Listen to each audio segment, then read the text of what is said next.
एक 32 साल की लड़की के हाथ में मोबाइल होता है।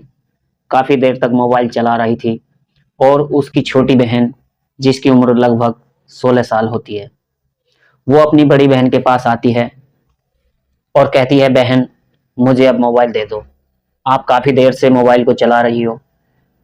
अब जैसे ही वह अपनी इस बहन से कहती है तो यह बात जो है उसने सुनी और अपनी छोटी बहन को वह मोबाइल दे दिया। और छोटी बहन को जब फ़ोन दे दिया तो उसके जो पिता थे वह उस चीज़ को देख रहे थे। पिता एकदम से ही आते हैं और आने के बाद अपनी बड़ी बेटी को डांटते हुए कहते हैं कि जैसी तुम खुद हो वैसे ही छोटी बहन को भी वैसे ही बिल्कुल करोगी, इसको भी बिगाड़ना चाहती हो, जैसी तुम बिगड़ी हुई हो वैसे ही छोटी को बिगाड़ देना चाहती हो। इतना ही कि बड़ी बेटी ने कुछ कहना शुरू कर दिया और पिता को इस बात पर गुस्सा आ जाता है। पिता ने एक के बाद एक 2-3 थप्पड़ मार दिए और जैसे ही अपनी बेटी को थप्पड़ मारे तो बेटी को भी उतना ही गुस्सा आ जाता है। पिता को गुस्सा आता है, बेटी ने अपने पिता का जो है गिरेबान पकड़ लिया और गिरेबान पकड़ने के बाद उनको जो है घसीटने लगी, खींचने लगी, इधर उधर जबरन खींचने लगी। और जैसे ही खींच रही थी तो माँ की नज़र पड़ जाती है। पिता को बचाने के लिए अपनी बेटी से मना कर रही थी, हाथ जोड़ रही थी और मिन्नतें कर रही थी। हाथ पैर जोड़ने के बाद भी इसी बीच में यह आवाज़ें जो है घर से एकदम बाहर पहुंच जाती है। और जैसे ही घर के बाहर आवाज़ पहुंच जाती है तो पड़ोस के कुछ व्यक्ति, आसपास के लोग मौके पर आ जाते हैं। आखिरकार समझाकर, उसको बुझाकर बेटी को शांत करा जाता है। बेटी शांत हो जाती है, लेकिन एक शर्त रखी जाती है कि मैं आज के बाद अपना खाना खुद बनाऊंगी और खुद ही खाऊंगी। तुम्हारे लिए न तो कोई खाना बनाना है मुझे और ना ही आपका बना हुआ खाना खाना है। तुमसे अलग रहना चाहती हूँ, जैसे कि एक लड़का अपने माता पिता से शादी होने के बाद अलग हो जाता है, वैसे ही बेटी कुछ इस तरह से अलग हो जाती है। लोगों ने सोचा कि झगड़ा खत्म हो जाएगा, कुछ कम हो जाएगा, इसलिए अगर अलग रहना चाहती है तो कोई दिक्कत नहीं है, कोई परेशानी नहीं है। अभी इस बात को 1 महीना ही बीतता था कि इस घर के अंदर एक भयानक रूप में कत्ल हो जाता है। कत्ल की जो है गूंज चारों तरफ फैल जाती है और जब घटनाक्रम का खुलासा होता है तो वही नहीं बल्कि जहां जहां यह खबर जाती है, अखबारों के माध्यम से, सोशल मीडिया के माध्यम से, तो लोगों को यकीन नहीं हो रहा था कि यह वाकई कलयुग आ गया है। क्योंकि घटना कुछ इस तरीके से की गई थी जिस किसी को अंदाजा भी नहीं था। नमस्कार, आदाब, मैं सुंदर कुमार आज की जो सच्ची घटना सुनाने जा रहा हूं, इस सच्ची घटना को कहानी के माध्यम से जानेंगे आखिर इसमें क्या रहस्य और क्या राज है। तो दोस्तों, आपसे एक छोटी सी रिक्वेस्ट है, सच्ची घटना क्राइम स्टोरी वीडियो देखना पसंद करते हैं तो वीडियो को लाइक करें और चैनल को सब्सक्राइब करें। तो चलिए कहानी को शुरू करते हैं। उत्तर प्रदेश का जिला मुजफ्फरनगर थाना भोपा लगता है और भोपा थाना क्षेत्र का एक गांव लगता है मोरना। यह बात है 23 फरवरी 2026 की सुबह लगभग 6 बजे का समय था। गांव में ही एक रविदास मंदिर और रविदास मंदिर के पीछे होता है एक बना हुआ घर। एक महिला जिसका नाम चंद्रकली होता है, जिसकी उम्र लगभग 55 साल की है, सुबह 6 बजे के आसपास जैसे ही वह उठती है और उठने के बाद उसने मुख्य द्वार को खोलने के लिए पहुंच रही थी तो उसके पति की जो है खून से लथपथ लाश पड़ी हुई थी। अपने ही पति को देखने के बाद परेशान हो जाती है, दुखियों से भर जाती है और जोर जोर से चीखना शुरू कर देती है। अब जैसे ही वह रो रही थी तो चीख रही थी, चिल्ला रही थी। जो उसके बच्चे थे, 2 बेटे और 2 बेटियां, वह आराम से घर में सो रहे थे और रोने की आवाज सुनने के बाद वह जाग जाते हैं और पड़ोसिया भी इस आवाज को सुन लेते हैं और सुनने के बाद वह उनके घर की तरफ, उनके रास्ते तक, वहां तक आ जाते हैं। जब वह पहुंच जाते हैं तो साथ ही जो आसपास के लोग होते हैं वहां तक आवाज पहुंच जाती है। तो देखते हैं कि ये देखते देखते खबर जो है पूरे गांव में फैल जाती है। बड़ी संख्या में लोग वहां जुट जाते हैं, एक जमघट इकट्ठा हो जाते हैं।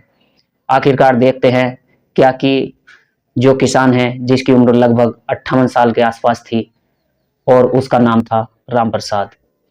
राम प्रसाद खून से लथपथ था और उनकी मौत हो चुकी थी, यानी कि वो मर चुका था। लोग अब तरह तरह की बातें करने लगते हैं। जब पूछा जाता है तो बताया जाता है कि घर में बदमाश आए थे और बदमाशों ने जो है उनके लूट करना शुरू किया घर में, लेकिन उन्होंने जब विरोध किया तो उस विरोध के कारण जो है उनकी हत्या कर दी। अब इसी बीच में जो है किसी ने पुलिस को सूचना दी और मौके पर पुलिस पहुंच जाती है।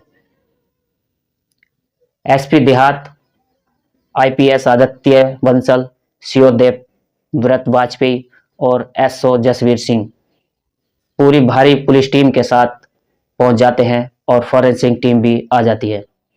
डॉग स्क्वाड भी आ जाता है। और यहाँ आने के बाद जब देखा जाता है तो किसान जो होता है, किसान के गले पर कई वार किए गए थे। किसान के जो पेट था उस पर भी जो है कई वार किए गए थे। बस मारने की नियत से ही वार किया गया था। यह सब किसने किया किसने नहीं किया, पुलिस भी इस सवालों को जवाब जानना चाहती थी। साथ ही जो है इस घर के जितने भी सदस्य थे वो सभी जो है एक जवाब जानना चाहते थे। और गांव में जहां जहां तक यह खबर जाती है वो सबको जानना चाहते थे कि आखिरकार कत्ल किसने किया, क्यों किया। पुलिस इस मामले की जो है जांच पड़ताल में इसलिए भी जुट जाती है। संपन्न परिवार होता है, अच्छी खासी जमीन होती है, खेती की जमीन है और किसान बिल्कुल ठीक ठाक अपना काम कर रहा था। लेकिन इसी बीच में जो उसके साथ ये हादसा हो जाता है, बदमाश कौन थे, कहाँ से आए हैं, क्या बात थी, बहुत सारे सवाल थे। हर कोई इन सवालों के जवाब जानना चाहता था। डॉग स्क्वाड जो होता है, एक डॉग जो पुलिस का कुत्ता था, उसको जो है उस काम के लिए सूंघ कर वह पूरे घर में इधर उधर जो है बाहर नहीं जाता था, लेकिन बल्कि घर के ही अंदर इधर उधर घूम रहा था।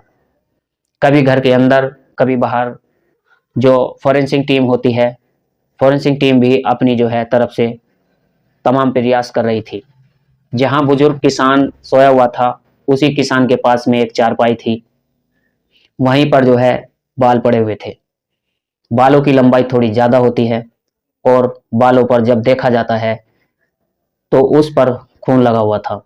इसी बीच में डॉग स्क्वाड जो है जो होता है वह डॉग किसान के अलग अलग कमरों में जा रहा था।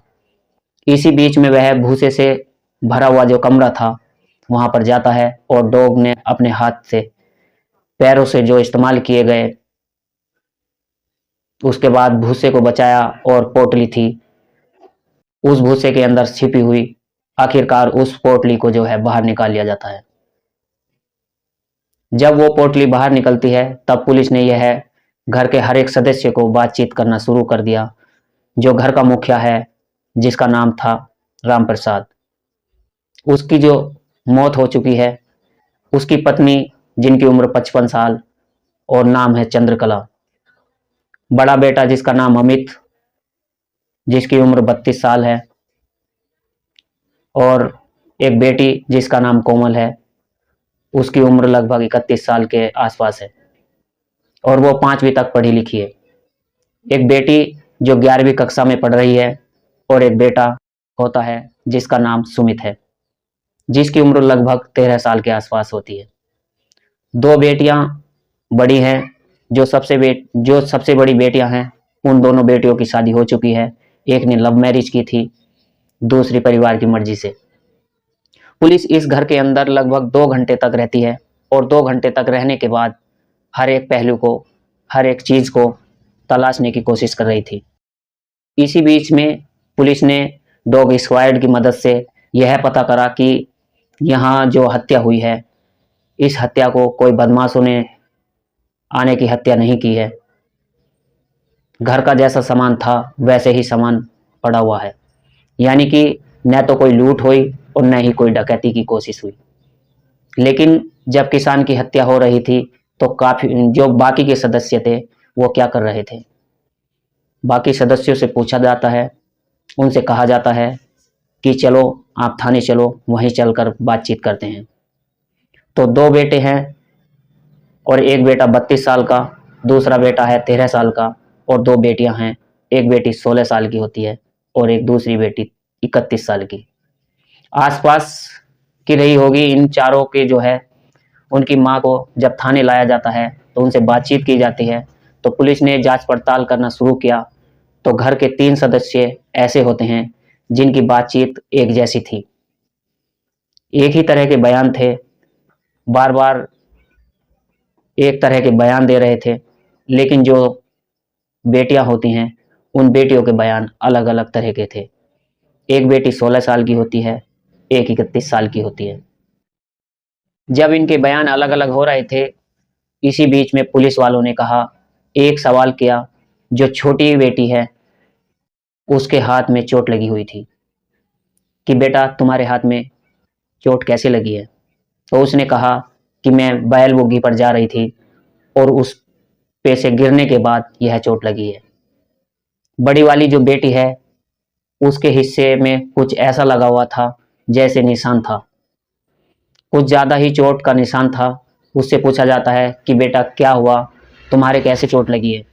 तो उसने कहा मैं बुग्गी पर जा रही थी और खेल रही, खेत पर जो है गिर जाती है और गिरने के बाद यह चोट लगी है। दोनों ही बहनों के एक जैसी बात के साथ चोट लगी है, यही अपने आप के एक सवाल था। फिर पुलिस वाले जो है उनसे सख्ती से पूछना शुरू किया। जो अभी पोटली मिली थी भूसे के ढेर में, उस पोटली को जो है बाहर निकाला जाता है। उसमें दो जोड़ी कपड़े रखे हुए थे, वो भी खून से लथपथ थे। और जब घर वालों से पूछा जाता है तो एक जोड़ी कपड़े छोटी बहन के होते हैं, एक जोड़ी कपड़े बड़ी बेटी के होते हैं। बस यही से पुलिस का जो है शक था, यहीं से पुलिस के सामने सवाल थे। पुलिस ने कहा कि जो भी सच है आप आराम से बता दो, नहीं तो फिर पुलिस अपने तरीके से तुमसे पूछताछ करना शुरू करेगी। तभी बड़ी बेटी एकदम गुस्से में आ जाती है और कहती है कि इस घर के अंदर लड़कियों को अलग नज़र से देखा जाता था, लड़कों को अलग नज़र से देखा जाता है। हमारे ऊपर इतनी पाबंदी है, न तो हम पड़ोस में जा सकते हैं और न ही रिश्तेदारी में जा सकते हैं, न ही किसी दोस्त के यहाँ जा सकते हैं। हम पर इतनी पाबंदी लगाई गई है, हम किसी से बात भी नहीं कर सकते। हमारे पास एक मोबाइल है, हम दोनों बहन अगर मोबाइल चलाते हैं तो मोबाइल पर भी रोका टोका जाता है। इसलिए करें तो क्या करें, मैं 32 साल के आसपास की हूँ, उसके बावजूद भी मेरी शादी नहीं हो रही है। मैंने कई बार कहा पिताजी मेरी शादी कर दो, मेरी उम्र निकल रही है। इसके बाद भी पिताजी ने जो है शादी नहीं करी। बात करते हैं, कहते हैं कि तुम्हारी शादी नहीं करूँगा, क्या करूँ क्या ना करूँ ये समझ नहीं आता। इसलिए उसने प्लान बनाया कि क्यों ना हम अपने पिता को रास्ते से हटा दिया जाए, क्योंकि रोज़ रोज़ के रोक टोक बर्दाश्त नहीं है। बाहर हो जाते हैं और तारीख आती है 22 फरवरी। 22 फरवरी 2026 का वह परिचित एक लड़के से कहती है कि हमें कुछ नींद की गोलियां ला दीजिए। नींद की गोलियां का इंतजाम हो जाता है और घर में आलू गोभी की जो है सब्जी बनाई जाती है, रोटी बनाई जाती है, साथ ही खीर बनाई जाती है। घर में खीर बनाने के बाद जब बेटी रोटी बनाने के बाद जब खाई जाती है तो उसके बाद पिताजी को खीर बहुत ज़्यादा पसंद आती है। वो एक कटोरी की जगह 2 कटोरी खीर खाते हैं। परिवार के साथ सभी सदस्य खीर खाते हैं। उन दो बेटियों के अलावा जब सुबह 3 बज जाते हैं, यानी कि 23 फरवरी 2026 की सुबह 3 बजे के आसपास का वक्त था। घर के सारे सदस्य सोए हुए थे। पिताजी मुख्य द्वार के थोड़े पहले आंगन में सोए हुए थे। बड़ी बेटी और छोटी बेटी दोनों उठती हैं और उठने के बाद अपने ही पिता के पास पहुंच जाती हैं और दरांती से चाकू से ताबड़तोड़ वार करना शुरू कर देती हैं और पिता को तब तक मारने की कोशिश करती हैं जब तक वह पिता का दम नहीं निकल जाता। हालांकि पिता ने अपनी जान बचाने के लिए कोशिश की और जब कोशिश कर रहे थे तब बड़ी बेटी की जो बड़ी लड़की के जो बाल होते हैं वो हाथ में आ जाते हैं। वहीं बाल टूट गए थे और वहीं बाल खून से सन गए थे, जो कि फॉरेंसिक टीम को मिल जाते हैं। आखिरकार पुलिस ने इस पूरी घटनाक्रम का खुलासा किया, लेकिन लोगों को यकीन नहीं रहा। यह घटना तब की है जब लखनऊ की वह घटना खुलासा होता है कि एक लड़के ने अपने पिता की ना केवल हत्या की, बल्कि उसके शरीर के कई टुकड़े कर दिए और कुछ हिस्सों को वो कम से कम घर से 21 किलोमीटर दूर जाकर फेंकाया जाता है, और बाकी हिस्से को फेंकना चाहता था, लेकिन आसपास के लोगों के सतर्कता के चलते हुए हिस्सा फेंक नहीं पाता और घटना का खुलासा हो जाता है। ठीक वैसे ही यहाँ इन दोनों बेटियों ने अपने पिता को छुटकारा पाने के लिए बहुत ही खौफनाक तरीके से हत्या को अंजाम दिया। पुलिस ने इन दोनों को जो है गिरफ्तार कर लिया, और गिरफ्तार करने के बाद पूरी घटना का खुलासा किया। जो छोटी बेटी होती है, क्योंकि वह नाबालिग होती है, उसको नोएडा के बाल संरक्षण गृह में रखा जाता है। साथ ही जो बड़ी बेटी होती है उसको सलाखों के पीछे यानी कि जेल भेज दिया जाता है। और पुलिस ने जब इस पूरी घटना क्रम का खुलासा किया तो लोगों को यकीन नहीं था कि ये क्या दौर चल रहा है। अपने ही बालक जिन्होंने गोद में खिलाए, उन्हें पाला पोसा, हर तरह से छोटी छोटी बातों को ख्याल रखा गया, आखिरकार वो इतने ही हीनियस कैसे हो सकते हैं, जो अपने ही माँ बाप के दुश्मन हो रहे हैं, अपने ही माँ बाप को इतनी बुरी तरह से मौत दे रहे हैं।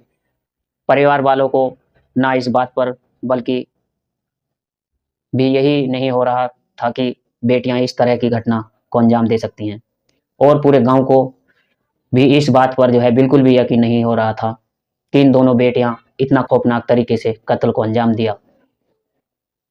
बाकी की जिंदगी शायद सलाखों के पीछे गुजरेगी।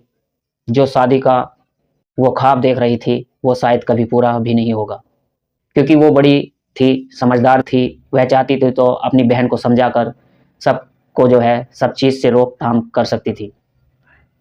तो दोस्तों, इस पूरी घटनाक्रम को सुनाने का उद्देश्य किसी को परेशान करना नहीं है, किसी का दिल दुखाना नहीं है, बल्कि आप लोगों को जागरूक और सचेत करना है।